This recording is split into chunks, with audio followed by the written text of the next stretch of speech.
सभी छोटे बड़े श्रोताओं को सुनीता भटनागर का प्यार भरा नमस्कार। ऑडियो स्टोरीज के हमारे चैनल कहानी जगत में आप सभी का स्वागत है। हिंदी कहानियों की श्रृंखला में आइए आज सुनते हैं अलका सैनी जी द्वारा रचित कहानी चील। दूर खेतों में एक जानवर की लाश पर कई चील मंडरा रही थी। आपस में वह मांस नोचने के लिए लड़ रही थी। सोहनलाल अपनी बालकनी में बैठे अखबार पढ़ रहे थे जब उन्होंने यह भयानक नज़ारा देखा। उनके रोंगटे खड़े हो गए थे यह दृश्य देखकर। पता नहीं कौन सा जानवर रात को खेतों में दम तोड़ गया होगा। जानवर पहचान पाना मुश्किल था, पर खेतों में गाय ही अक्सर घूमती हुई नजर आती थी। ये बेजुबान जानवर भी कितने बेबस होते हैं, अपनी तकलीफ को किसी को बता भी नहीं सकते। अभी सोहनलाल ये सब सोच ही रहे थे कि उन्हें गेट के बाहर कोई खड़ा दिखाई दिया। उनकी धुंधली आंखों को साफ नहीं दिख रहा था और उनका चश्मा भी पुराना हो चला था, पर उनके बेटे रोहित जैसा ही कोई लड़का वहां खड़ा हुआ दिखाई दे रहा था। उन्हें लगा कि उम्र के इस पड़ाव पर जरूर यह उनकी आंखों का धोखा है। उन्होंने अपनी बेटी सुगंधा को आवाज लगाई, बेटे देखो तो गेट पर कोई खड़ा है क्या? 5 साल हो गए थे उन्हें सुगंधा के पास आए हुए। इस दौरान रोहित ने शुरू में 2-3 बार फोन किया था। उसके बाद तो सुगंधा ही कभी कभार फोन कर लेती थी खैरियत पूछने और बताने के लिए। उनकी तो रोहित से बात हुए भी काफी अरसा बीत गया था।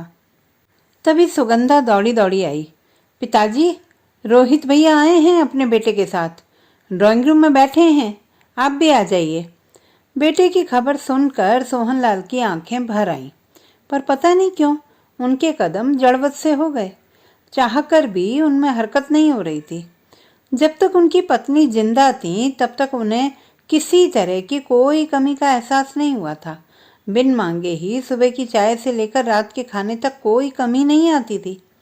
जानकी उनके दिल की हर बात बिना कहे ही जान लेती थी। इतनी उम्र में भी पूरा घर उसने बखूबी संभाल रखा था। रोहित की शादी के बाद भी उनको अपनी बहू के हाथ का एक कप चाय तक नसीब नहीं हुआ था। रोहित और उसकी पत्नी दोनों एक ही ऑफिस में नौकरी करते थे। साथ साथ सुबह सुबह निकल जाते और देर शाम ही लौटते थे। यहाँ तक कि उनके ऑफिस के टिफिन भी जानकी ही पैक करती थी। जब रोहित का बेटा बंटी पैदा हुआ तब भी उसकी माँ का फर्ज जानकी ने ही पूरा किया था।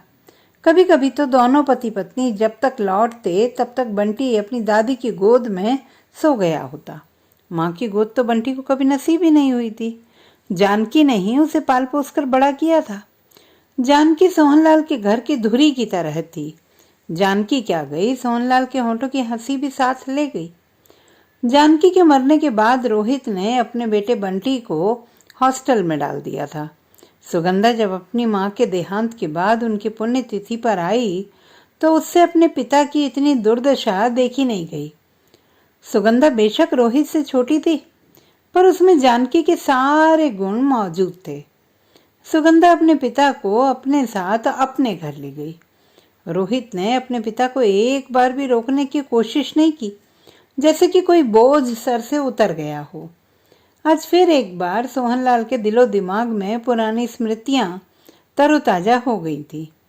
जानकी को याद करते करते उनकी आंखें भर आई थी। इतनी देर में उनका पोता बंटी उनके सामने आकर खड़ा हो गया। उसे देखकर रोहित के बचपन की तस्वीर उनकी आंखों के सामने घूमने लगी। बंटी ने सोहनलाल के चरण छूकर प्रणाम किया तो पीछे पीछे रोहित भी आ गया और कहने लगा, पिताजी आप तो हम लोगों को भूल ही गए हैं। बंटी तो इतने सालों में भी आपको भूला नहीं। जब भी छुट्टियों में घर आता है आपको और माँ को बहुत याद करता है। इस बार यह आपसे मिलने की बहुत जिद करने लगा था। पोते को देखकर सोहनलाल जी को जानकी की ममता याद आ गई कि किस तरह वो दिन रात उसे गोद में लिए लिए घूमती थी। तभी बंटी बोलने लगा, दादाजी मैं इस बार आपको लेने आया हूँ, आपको मेरे साथ चलना पड़ेगा। मेरा उस घर में आपके बिना दिल नहीं लगता, दादी की बहुत याद आती है। जानकी का नाम सुनकर सोहनलाल को भी पोते के प्रति प्रेम उमड़ने लगा और वह चाहकर भी पोते को ना नहीं कह पाए। वहां जाने पर इस बार उनकी बहू का रवैया भी काफी बदला हुआ लगा। उन्हें लगा शायद सबको अपनी भूल का एहसास हो गया है। कई दिन तक तो रोहित और उसकी पत्नी ने उनकी बहुत सेवा की। सोहनलाल यह देख देख कर फूले नहीं समाते थे। बेटे, बहू और पोते के साथ कब 10 दिन बीत गए उन्हें पता ही नहीं चला। उस घर की हर चीज उन्हें जानकी की याद दिलाती थी तो बरबस ही उनकी आंखों से आंसू बह निकलते।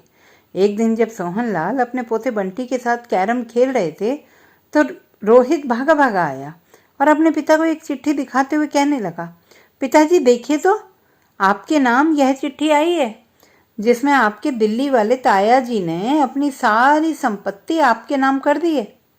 सोहनलाल की समझ में नहीं आया कि वह खुश हो या दुखी हो। इस उम्र में उन्हें सुकून के कुछ पलों के अलावा किसी चीज़ की चाहत नहीं थी। रिटायरमेंट के बाद उन्हें अच्छी खासी पेंशन मिल जाती थी जो उनके लिए काफ़ी थी। वह रोहित से कहने लगे, बेटे मुझे तो किसी चीज़ की लालसा है नहीं, अब तुम्हें जैसा ठीक लगता है देख लो। यह इतना बड़ा मकान है, यह भी तो तुम्हारा ही है। 2 दिन बाद रोहित अपने पिता से कुछ कागजात पर हस्ताक्षर करवाने आया और अगले दिन बंटी को अपने साथ हॉस्टल छोड़ने के वास्ते ले गया। बंटी की छुट्टियां खत्म हो गई थी। पीछे से उनकी बहू ने उनका बिस्तर ऊपर की मंजिल पर बने कमरे में लगा दिया, यह कहकर कि उसकी सहेलियां आती हैं तो उन्हें उनकी उपस्थिति में असहज महसूस होता है। सोहनलाल बेचारे कुछ न कह पाए और चुपचाप ऊपर की मंजिल वाले कमरे में चले गए। बंटी के चले जाने के बाद उनका मन ही न होता कि वह अपने कमरे से बाहर निकले। वह सारा दिन अपने कमरे में पड़े रहते, परंतु रोहित के इस तरह के व्यवहार से उन्हें इतना आघात पहुंचा कि उनके जीने की इच्छा ही खत्म हो गई। उन्हें सब समझ में आने लगा कि यह सब दिखावा उस जायदाद को हासिल करने के लिए था। यहाँ तक कि इस काम के लिए रोहित ने अपने बेटे का सहारा लिया। दिल्ली से वापस आने पर भी रोहित एक बार भी उनसे मिलने नहीं आया, जैसे कि उसका मकसद पूरा हो गया था। ठीक से न खाने पीने के कारण वह काफ़ी कमज़ोर हो गए थे। कमज़ोरी होने के कारण उनसे चलना फिरना भी मुश्किल हो गया था। एक दिन उनके बचपन का दोस्त रमाकांत अचानक उनसे मिलने आ पहुंचा और कहने लगा, सोहनलाल, भाभी के देहांत के बाद तुम अचानक ही यहाँ से चले गए। मैं तुमसे मिलने तुम्हारे पीछे से कई बार आया, पर यहाँ जब भी आया तो ताला लगा मिला। फिर कामवाली से पता चला कि तुम सुगंधा के पास चले गए हो। आज भी उसने ही तुम्हारे आने के बारे में बताया तो मैं तुरंत तुमसे मिलने आ गया। पूरे 5 साल बाद मिल रहे हो। यह कहते ही रमाकांत की आंख नम हो गई। रमाकांत, तुम तो जानते हो, जब सुगंधा जानकी के मरने के बाद यहाँ आई तो मुझे जबरदस्ती अपने साथ ले गई थी, पर अब इतने बरसों बाद तुम्हारे बेटे को तुम्हारी याद कैसे आ गई? दोस्त, तुम्हें तो सब पता चल ही गया होगा कि आजकल रिश्ते नातों से ज्यादा पैसे की अहमियत हो गई है। कहते हैं ना कि जरूरत में तो लोग गधे को भी बाप बना लेते हैं, और रोहित जैसे बेटे तो जरूरत में बाप को गधा बना देते हैं। सोहनलाल, मन दुखी मत करो, वरना भाभी की आत्मा को दुख पहुंचेगा।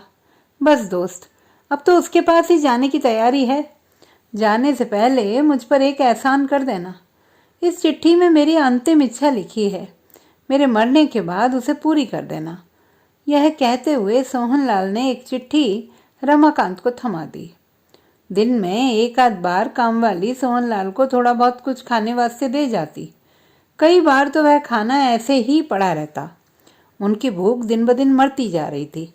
इस बार जब छुट्टियां पड़ने वाली थीं तो सोहनलाल को यह सोचकर थोड़ा अच्छा लगा कि बंटी के आने से उनका मन कुछ लग जाया करेगा, परंतु इंतजार की घड़ियां खत्म होने का नाम ही नहीं ले रही थी। सोहनलाल निराश हो गए क्योंकि कामवाली से उन्हें मालूम पड़ गया था कि इस बार बंटी छुट्टियों में नहीं आएगा। रोहित की शक्ल देखे भी उन्हें महीना हो गया था। रमाकांत ने सोहनलाल की अंतिम इच्छा की चिट्ठी शहर के संबंधित कार्यालय और सरकारी डिस्पेंसरी में दे दी थी। एक दिन दोपहर के वक्त रमाकांत अपने कमरे में सुस्ता रहे थे कि कामवाली दौड़ी दौड़ी आई और रमाकांत से हांफते हांफते बोली, बाबूजी, बाबूजी जरा देखिए तो आकर, सोहनलाल बाबूजी कुछ बात ही नहीं कर रहे हैं। कल रात का खाना भी ऐसे ही पड़ा हुआ था। मुझे तो बहुत डर लग रहा है, घर पर कोई नहीं है। रोहित को फोन करके इत्तला दी है? नहीं बाबूजी, मैंने फोन किया था तो साहब जी ने कहा कि वो अभी बहुत व्यस्त हैं, कुछ देर बाद बात करेंगे। खैर कोई बात नहीं, तुम चलो, मैं सरकारी डॉक्टर को फ़ोन करके आ रहा हूँ। रमाकांत ने जल्दी से सरकारी डॉक्टर को फ़ोन किया और सोहनलाल को देखने उसके घर पहुंचा तो सरकारी डॉक्टर भी साथ ही पहुंच गया था। डॉक्टर ने सोहनलाल का चेकअप किया और अपना सर नीचे झुका लिया। रमाकांत जी, इन्हें गुजरे हुए तो 10 घंटे बीत चुके हैं। इनके बेटे को जल्दी से इत्तला कर दो। रमाकांत ने भरी आंखों से सोहनलाल की अंतिम इच्छा वाली चिट्ठी की एक कॉपी डॉक्टर को दिखाई।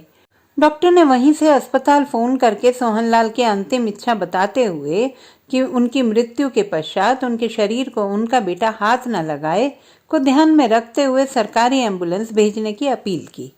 जब तक रोहित घर पहुंचा तब तक एम्बुलेंस उनके पार्थिव शरीर को अपने साथ ले जा रही थी।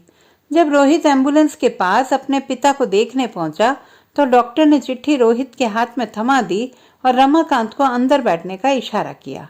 रमाकांत जल्दी से एम्बुलेंस में बैठ गए और एम्बुलेंस का दरवाजा बंद कर लिया। रमाकांत को ऐसे लगा कि जैसे कोई चील तीव्र गति से उनके दोस्त के मृत शरीर की तरफ बढ़ रही हो। इतनी देर में सोहनलाल के घर के आसपास के लोग उनके देहांत की खबर सुनकर वहां इकट्ठा हो गए थे और सोहनलाल की आत्मा की शांति के लिए प्रार्थना कर रहे थे। तो दोस्तों, यदि हमारी आज की कहानी आपको कैसी लगी कमेंट बॉक्स में लिखना ना भूलें। चैनल को सब्सक्राइब करें, लाइक करें और मित्रों के साथ शेयर करें।